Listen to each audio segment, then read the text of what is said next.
Friday evening. Welcome to LongShots Sports. I'm your host, the Rhino. Alongside me, as usual, Donnie right side. How you doing tonight, Donnie? Doing very good, man. Let's see what we could do this week. Awesome. We're going to talk some football. We'll talk a little college football and a little bit of NFL tonight. But before we jump into that, we've got a new segment for you. It's called the Razor File. This is written by one of our cappers, CJ Razor, who's a writer, and you'll get the gist of it as we go along here. It's a sunny but very chilly day in Las Vegas. There's a solemn mood throughout the Strip. There's a vibe of resentment from most service workers, including Fandi Hakoun, the head chef in MGM's buffet. A slightly overweight male in his mid-30s is seen exiting the sports book with a smile on his face as he heads to the buffet. He made a killing on NHL betting for the fifth straight night. The casinos have had several summits that discussed the free escort and free buffet policies, but it has gotten to the point that things are in financial danger. The fountains at the Bellagio are still inactive, with the exception of one that is spraying a stream of water stream weaker than the primitive Super Soaker model. The ship at the Treasure Island has many defects and could be on the verge of sinking anytime soon. With the lack of funds to hire adequate housekeepers, the royal throne room at the Excalibur Castle has become filthier than the castle's dungeon. Even King Arthur himself has opted to move out onto Fremont Street for comfort reasons. However, in today's committee, Pilates is the main topic of the meeting. Officials have agreed to take baby steps to recovery, and this will begin with Vegas slowly, gently moving her legs down from behind her head. The Strip has taken matters into their own hands and will officially name their first major professional sports team on Tuesday. In essence, Vegas will manifest itself in Canada's national winter sport. Vegas will take control of the NHL and fight back against those who have cost them money over the years. The NHL will resist the same protection used on free escorts over the years, but only so much can be protected. Vegas will get what they want as their malicious intent to take over will come into play. The NHL will unwillingly allow a portion of the league to seep through and become part of the Vegas legacy. Vegas will form a posse like a cult, extracting members from a safe community household. They will feed off the rest of the NHL, and these rejects will form a rebellion against the rest of the league. And if the masses start to jump aboard with this revolution of the Las Vegas bandwagon, let's just say a few audibles will be made. Defenders may suddenly forget how to skate backwards. Forwards may also forget which way they are supposed to be attacking. Goaltenders may forget which hand they catch with. Vegas will rise and take back their kingdom. Very good, Woods. That's basically CJ's take on NHL coming to Las Vegas. So it's going to be interesting, and it's an interesting twist. Thank you, CJ. All right, Donnie, let's jump in there with some college football action. Let's First do it. off, 1 o'clock, Florida at LSU. This ought to be a great game. LSU is favored by 14.5 to 15, depending on the lines. I think it's going to be a smash mouth football game, Donnie. What do you think? Yeah, I mean, not two high-flying offenses is not the words that you would use between LSU and Florida here. I think overall talent-wise, LSU is a more talented football team, dual running backs that can challenge anybody in the country, getting a little bit better quarterback play this year out of their quarterback than previous years. Good defense. Crowd's going to be motivated there. It is, if you keep in mind, again, this was the canceled game that was supposed to be played in Florida, but due to a missed hurricane, they did cancel that game, and this is the precursor of that. Next year they're going to roll it back to Florida, but they agreed to flip premises is just for this 1 year. It is a high line. 14.5 is a tough line to cover anytime during the SEC. I just don't see enough firepower from Florida to compete with LSU. LSU is going to be high and mighty. They want this game. They want to continue that surge in the SEC. I think LSU wins this football game. relatively low scoring. It's a 39-point line in Vegas for the total. I see it going just over that total, maybe somewhere in that 34 to 17, 34 to 14 type ball game. I think LSU is going to win this one and cover here, Tony. All right. Now I think it's going to be a little lower scoring in my opinion. I think we're looking somewhere around a 19, 20 to 15, 17 game in my opinion on that one. But yeah, it's definitely going to be a slugfest. All right, let's jump down to number 22 Washington State against number 10 Colorado. Colorado's getting 6.5 at home, down to maybe 5.5 in some lines depending on where you're at. These two teams can definitely score, but do you see that kind of thing happening in this particular game, Donnie?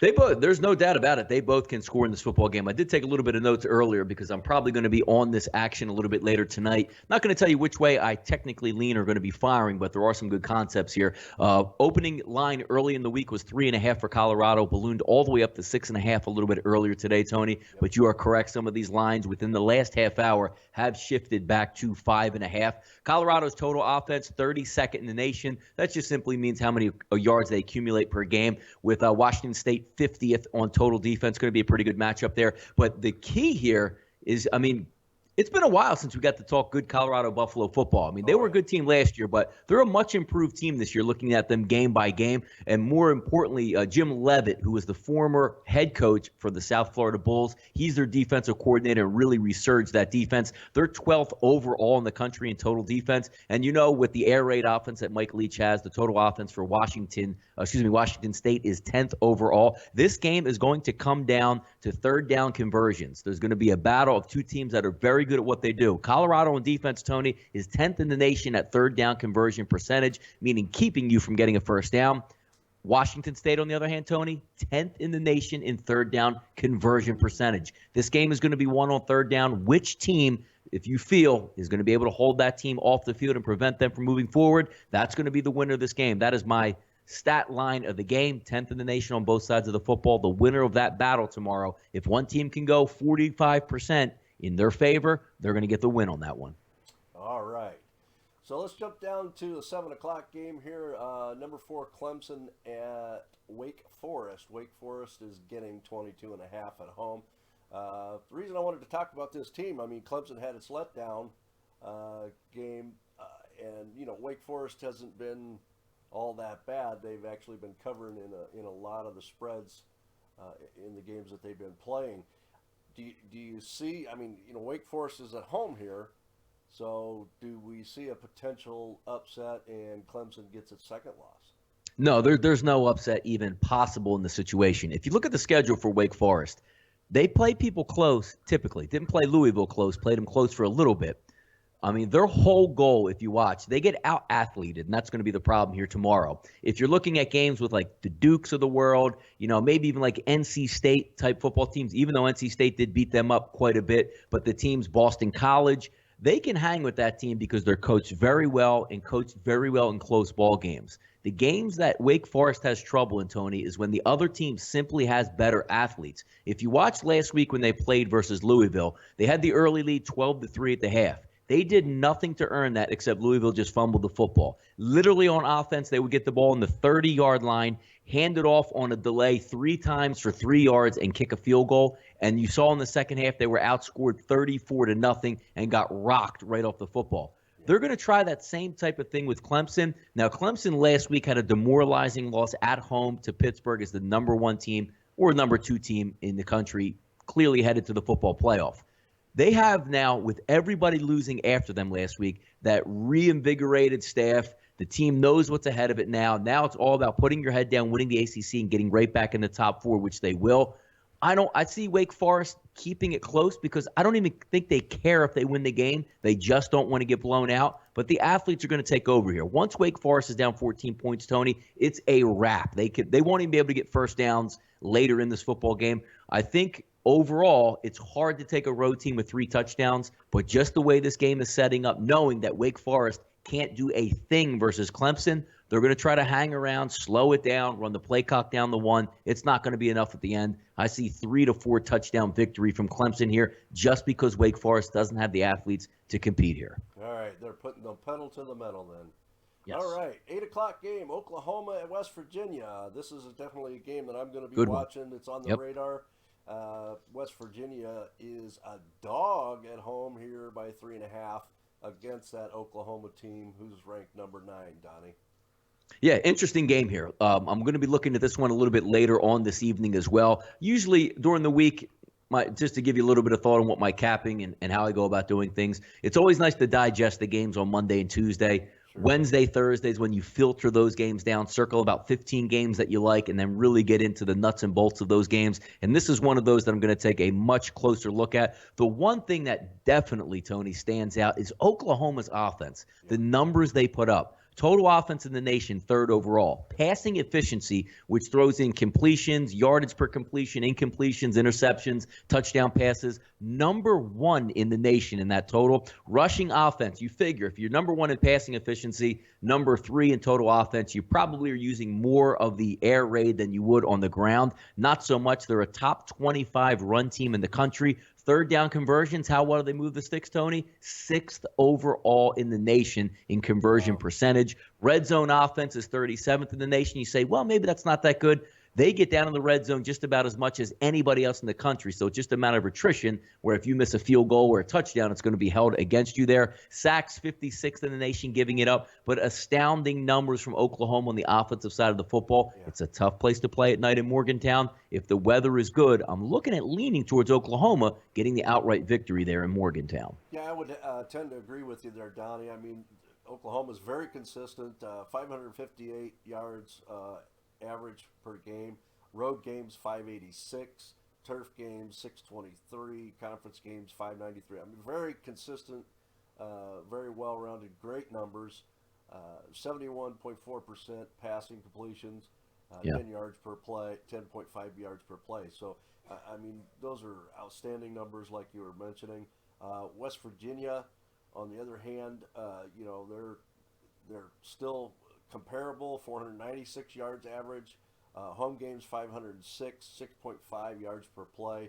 So yeah, this should be a very, very interesting game, and definitely one that we're both going to be dipping into. Yeah, it's going to be good. Another interesting angle on that one, Tony, is if you want to take a look at the total in that game, Yes. Both offenses lighted up, both defenses questionable at some point because in the Big 12, just the way the teams play offense there, it's hard to play. I mean, you're not going to get like a BC type of team that you can go up against to pad your stats on defense. Right. If you look at total defense for Oklahoma, that's just yards given up. They're 81st in the country. And if you look at West Virginia, it's 66th in the nation. And third down conversions for Oklahoma, 109th in the nation on defense, giving up third down conversion percentage. There's going to be some points in this ball game. So if you're not happy with the side here, you can't go wrong with both of these quarterbacks and both of these offenses. Absolutely. I agree. All right. Well, before we jump over to NFL, Donnie, is there a game that you want to talk about? I haven't had anything exactly that I like, but just to give you a look on what's going to be on my radar tonight, Colorado, Washington State, obviously, West Virginia, Oklahoma. There's a couple smaller games that I'm really interested in, and one injury information that you're going to want to keep track of because I think it's going to be a diamond in the rough. And again, I like to find these lower conference games, Conference USA, Sun Belt type of wagers. Yeah. Take a look down there with Southern Miss and North Texas tomorrow. Two key injuries. Last week for North Texas, their starting quarterback got knocked out of the game. The week before that, their starting running back was knocked out. Two key weapons are going to be out for this one. If Southern Miss can get Nick Mullins back at quarterback, if they win this game, they'll be bowl eligible. It's just a nice angle that you want to look at. Nick Mullins last week was supposed to go ahead and play versus Old Dominion. At the last minute, came out and warmed up. They sat him for the true freshman. The true freshman, Tony, accounted for 5 turnovers in that game, 4 turnovers in the first half. ODU blew him off the field, and it was too late to recover. They ended up losing by 16 points. I think they'll be refocused this week. They're going against a very poor defensive team, and I think it might be one. If Nick Mullins starts here, people,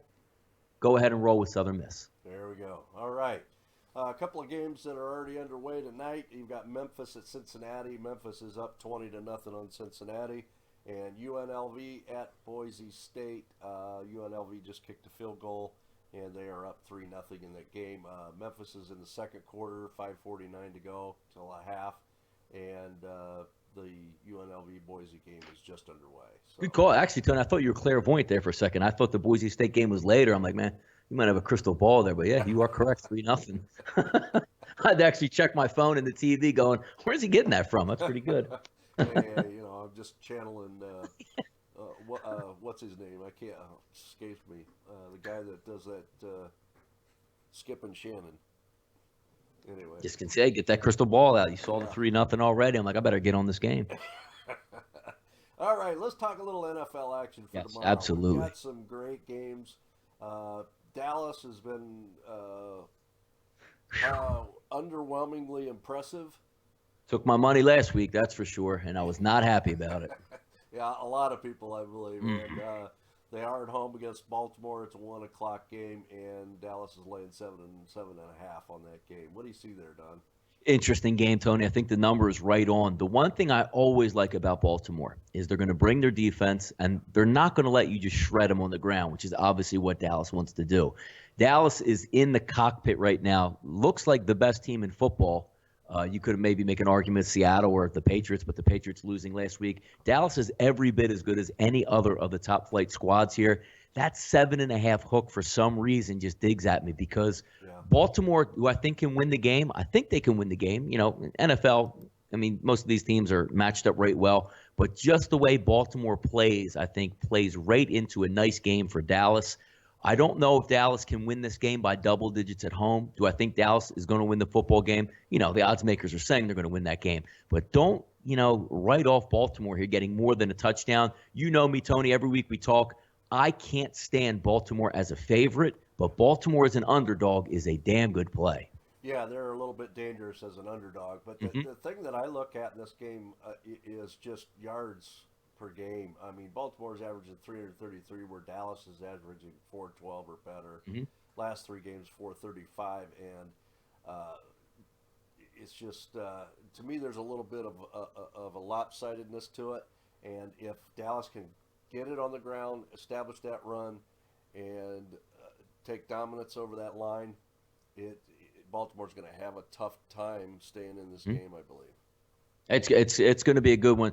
The way I'm looking at it now, it's probably not going to be on my radar. But every time Dallas is on there, I want them to lose. So I'm definitely going to be watching. But you're You and me right on both, that. I mean, brother. stepping into that locomotive that Dallas is right now, I mean, they're the best offensive line in the game. A quarterback playing way over his head and playing unbelievable Yeah, football, lights out. unbelievable running back, and it's just it's hard to go against that because that's the mix that wins in the NFL.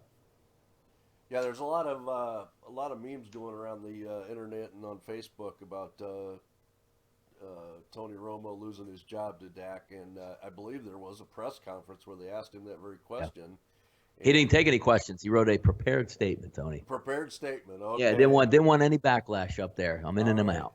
So he just stated where his place was, and that was it. Well, I'll tell you what would be really interesting. I mean, obviously, you can't, it's just a matter of how sports is. I mean, you know as well as I do. When things are running good, you don't make the change because the same way gamblers are, the same way sports teams are, it's very superstitious. If you take Dak out and you put Tony in, what happens if you lose two in a row and, it all falls downhill? But you can't take a look at it that way. It's just a shame that Tony Romo, even I mean, he's a good guy, and just being an NFC East fan, everybody's a Dallas hater. You sort of feel for him saying, he did have his best team.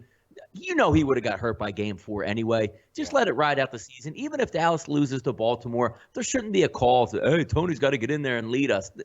Let Dak play. The kid's playing unbelievable. Let him finish it out. That's your Yeah. quarterback. I agree 100%. And worse yet, if Romo does get back in there, gets injured again, Yeah, come on. and You break up all the momentum. yeah, and who's going to buy out that contract? Oof. $17 million next year.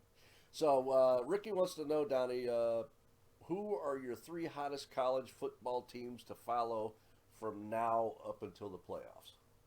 Now up into the playoffs, and interesting, again, everybody's getting back into the equation. You're going to want to look in the Pac-12. You're going to want to look at Washington because now they're going to be reinvigorated. Obviously, you're going to want to watch Alabama to see how they finish the season. As much as, yes, I believe they are the best team in the country, you still got to play the Iron Bowl versus Auburn, and that's always a tough one. You've seen it in the past. Those games nip each other in the bud all the time. As a third, maybe like an outsider type ball club there, I mean, it's, you want to watch the Clemsons of the world there, but maybe something that I want to see is how Michigan transitions with a new quarterback and how Ohio State's going to finish because you're looking at the Iron Bowl and you're looking at the big game. Those are the 2 games coming up. a lot of fun and excitement. Those are the teams I'll be watching. All right.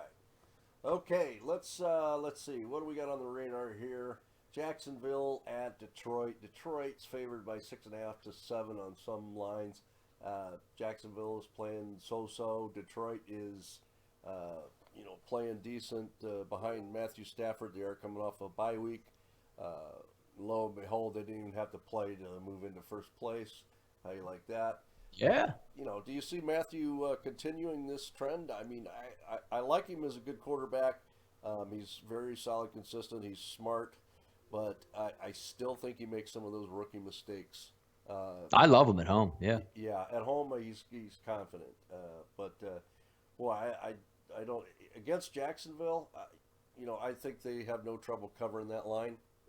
Um, It's interesting because they don't tend to blow teams out at home, and for right. some reason they tend to get off to like a slower start, or like they always have that quarter collapse. But then Matthew Stafford is able to calm it down and get everything back under control. The one thing is that I'm looking forward to Detroit. Is DeAndre Levy ever going to get on the field for Detroit? I mean, just get your best. You need that guy. I mean, he is a horse. That's always the thing I look at. Same thing with Darius Slay. You think he's going to play? Yeah. I heard he's practicing this week for the first time, I believe, I think since the first week of the season. Yeah, I think since they've got Jacksonville at home, I think he'll probably see limited snaps, but I think he's going to see some action. And I mean, Jacksonville, all that talent, I guess they just can't coach him. And Blake Bortles, he should be taking the lead this year and really improving his game, but. Yeah. I don't know what to make of Jacksonville. Like we talked early in the season, we went over all the early type of scenarios, and we said Jacksonville's talented. It's probably not their year yet, but they're going to make strides. They're going backwards still. Something has to change there. Yeah, and I do think it's a coaching issue. It has to be. Yeah. All right, let's see. What do we got here? Buffalo at Cincinnati. Another 1:00 game. Cincinnati getting 2.5 at home against Buffalo. Buffalo's been a stout team this year with the run and the run defense. Cincinnati has had its moments where it's shined, but overall, I don't know if Cincinnati can. They're pretty banged up as well. I don't know if they're going to hold Buffalo off here, Donnie. I think that line is actually reversed. That line is actually talking to you right there when you're saying, how many times you're going to see Cincinnati at home. Outside of playing the Pittsburgh Steelers, that line is going to be 2.5. Yeah. Buffalo finally getting a little bit of a break there after getting that tough loss up in Seattle. It's a really interesting ball game because it's going to be a rested team versus a Cincinnati team where I don't really know what they are. I mean, if you watch them, the talent is there, and the record that when you just take a look, you say 3-5-1. It doesn't make any sense to me until Cincinnati proves, which this is going to be one of those games where they really need to prove it if their season is over. I can't back them. Right. Yeah, I totally agree with you. Injury-wise, Buffalo has got a few that could be impactful in that game. Tyler Eifert's probable for Sunday. So he's a big component to that Cincinnati offense, but we'll have to wait and see what happens. Yeah, it's like the AJ Green show, and they have two great running backs. You tell me losing Marvin Jones and Mohamed Sanu was that big of a deal? It might have been, I guess. I don't know. Maybe. Yeah. Okay, real quickly, Tampa Bay at Kansas City. Kansas City, the line opened at 7.5, is up to 9 in some places. What do you think about that game, Don? Betting against Kansas City in Kansas City is a tall order anytime. But again, that line is, I'm telling you, Las Vegas loves to play with people because you look at the line or you look at the game itself, you go, Kansas City is going to bust up Tampa Bay. And then you take a look at the line, you go 7.5. Because that hook is major because, a double-digit game doesn't matter in the NFL in the last 3 minutes unless you're a sports bettor. So this one's going to be one of those games that'll come down. With Tampa Bay, they're going to make their mistakes. Jameis Winston, Mike Evans. But that same combination late in the game, if they're down 14 points, those two can connect and move the football. But it's Kansas City at home. They're hot. I look for one of those type of ball games, those typical Kansas City games, Tony, 24-10, 17-9, something like that, the way they like to play it. I would lean towards Kansas City just because they're a hot football team and they're starting to get a little bit better. Back with the injuries and, Alex Smith, Charkandrick West, those type of guys are rounding back into form. I would lean Kansas City here. I can't stand that 7.5 number, but I would lean that way. um, once you go Dak, you never go back. Hmm. Somebody posted out there. That is the right thing. Where do the Raiders finish this season, Donnie? Where do the Raiders finish? Yeah.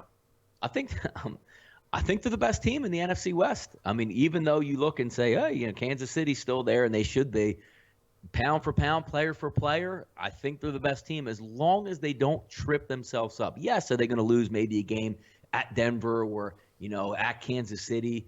If they just take care of their business against the teams they're supposed to beat, they're the most talented team out there. I know Denver's got the great defense, but Denver doesn't have the quarterback. Carr is that next level player. I think they can win the NFC West. Yeah. And they do have the Monday night game at home against Houston. And they should win that game. They win that game, Tony. The Raiders are 8-2. Yeah. That's Amazing. unbelievable. Okay, who'd have thought? All right, let's talk about the Sunday night game, Green Bay at Washington. Washington's favored by 2.5 to 3.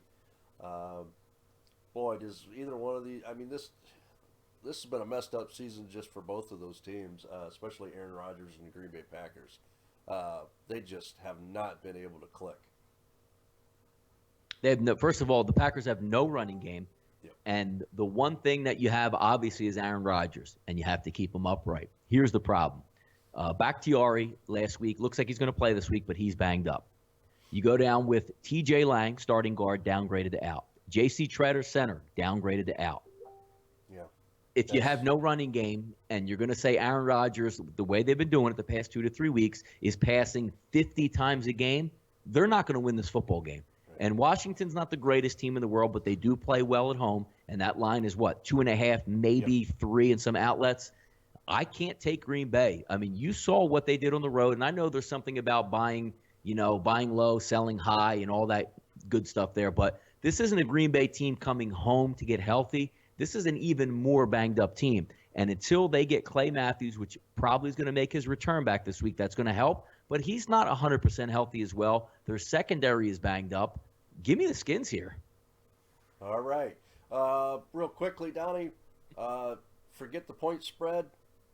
Philadelphia or Seattle? Look, the Eagles right now, Tony, are 5-4. I already put a 5 at the crossed off the 4 and put a 5. I'm going to sit back. I'm going to watch the game with no emotion because this is our worst case scenario. Yeah. We, as Eagles, have no wide receivers whatsoever. Seattle has the best secondary in the league. So right off the bat, we can't pass the ball. Right. And you say, how are we going to exploit that? Let's take Zach Ertz, good tight end, mobile. He hurt his hamstring in practice this week. So if you take Zach Ertz out, Jordan Matthews was lifting on Tuesday, hurt his back with a back spasm, and practiced sporadically throughout the week. I don't know how we're scoring, and I'm not going to get mad. It's Seattle. All right. Okay, well, guys, that's hopefully gives you some information for the upcoming games, some of the top ones. And real quickly, our LongShots TV college football plays of the week are currently 4-1, and for tomorrow, we're going to give you the Big Ten matchup, Ohio State at Michigan State, and we're going to take Michigan State plus 22. Here's the key, guys.